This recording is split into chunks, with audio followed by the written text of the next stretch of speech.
झूठी शान के लिए फिर प्रेमी जोड़े की निर्मम तरीके से हत्या किए जाने से सनसनी फैल गई। लड़की की लाश को आनन फानन में शमशान में जलाया जा रहा था, लेकिन उसी वक्त शमशान में पुलिस के पहुंचने से हड़कंप मच गया।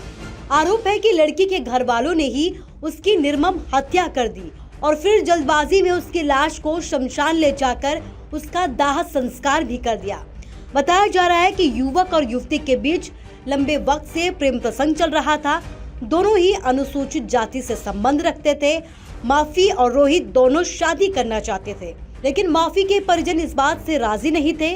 14 सितंबर को प्रेमी जोड़े ने घर से भागकर शादी करने की तैयारी की थी, लेकिन इसकी खबर जैसे ही युवती के परिजनों को लगी, उन्होंने पहले तो प्रेमी को बुरी तरीके से पीटा और उसी दिन से रोहित भी लापता बताया जा रहा है। रोहित के बाद उसके प्रेमिका माफी की भी हत्या कर दी गई और आनन फानन में उसके शव का दाह संस्कार भी कर दिया गया। अंतिम संस्कार में सिर्फ और सिर्फ 8 लोग शामिल थे। जानकारी पुलिस को लगी तो मौके पर पहुंची पुलिस ने जलती चिता से ही सैंपल उठा लिए। ये पूरा मामला हरियाणा के कलायत के बालू गांव का है। फिलहाल आरोपी माता पिता को गिरफ्तार कर लिया गया है।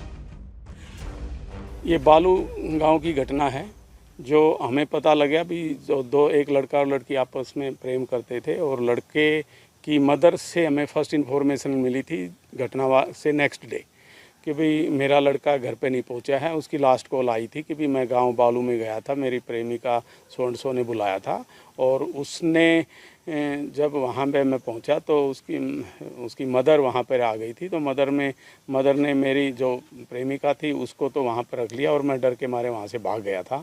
और अब इस इत्तला पर हमने कार्रवाई शुरू की थी।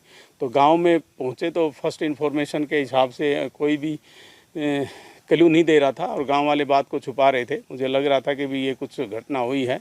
तो हमने पहले तो 346 का FIR दर्ज की थी लड़के की मदर की स्टेटमेंट पर और उसके बाद उसी प्रीपेक्स में हमने अब खुद पुलिस ने अपनी एक FIR दर्ज की जिसमें हमने खुद पुलिस कंप्लेनेंट बनकर 302, 201 में FIR दर्ज करके इन्वेस्टिगेशन स्टार्ट की और देखा कि मामला बहुत सीरियस है।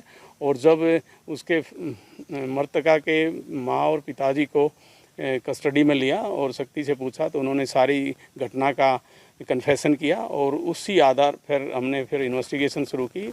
और इसमें एक समस्या ये रहती है कि भी पब्लिक विटनेस और आई विटनेस सामने नहीं आते, लेकिन फिर भी हमने इसमें टेक्निकल और फोरेंसिक इन्वेस्टिगेशन कर रहे हैं और उसी बेस पर हमने ये इन्वेस्टिगेशन की है। और कल हमने अरेस्ट कर लिया था दोनों को और उनका वीडियोग्राफी की जा रही है और जहां पर दाह संस्कार किया था वहां से बोन वगैरह कलेक्ट की हैं, जिसका DNA सैंपलिंग करा के और अक्यूज का सैंपलिंग करा के इसमें मैचिंग करा के और इसको भी हम सज़ा दिलाने की पूरी कोशिश करेंगे।